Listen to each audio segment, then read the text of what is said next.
So using the Rotor X for hamstring and adductor tissue. This gets really exciting because we have a special hamstring applicator here. So we're going to snap the bottom roller off, throw it over the top, click it in place. Now the reason I've got my shorts pulled up here is I've applied a little bit of moisturizer. You can use any sort of lubrication you like, even water will work with this.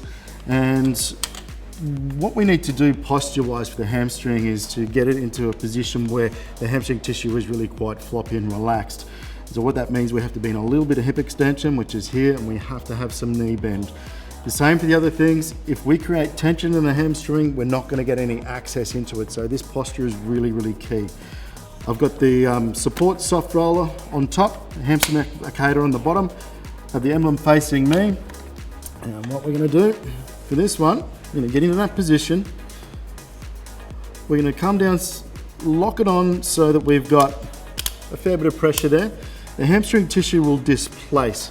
That's why we've got a bit of a narrow contact piece here.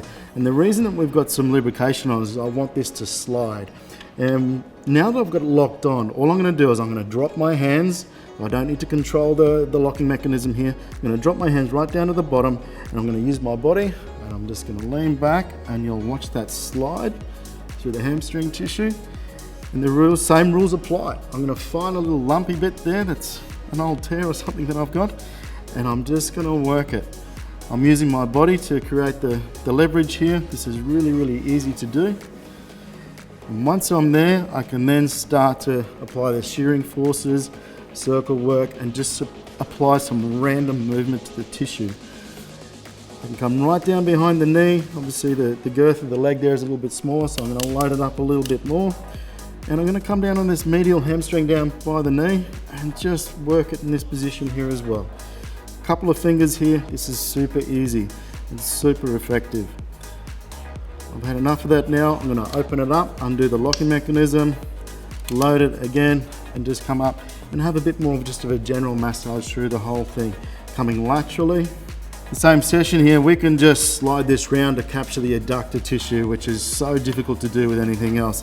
And all I'm going to do is keep that pressure on, flip it over, and now it's locked in place. Got super amount of opposing force and contact on this adductor tissue here, and I'm just going to use this hand here just to work through it. A little bit of circle work, backwards and forwards.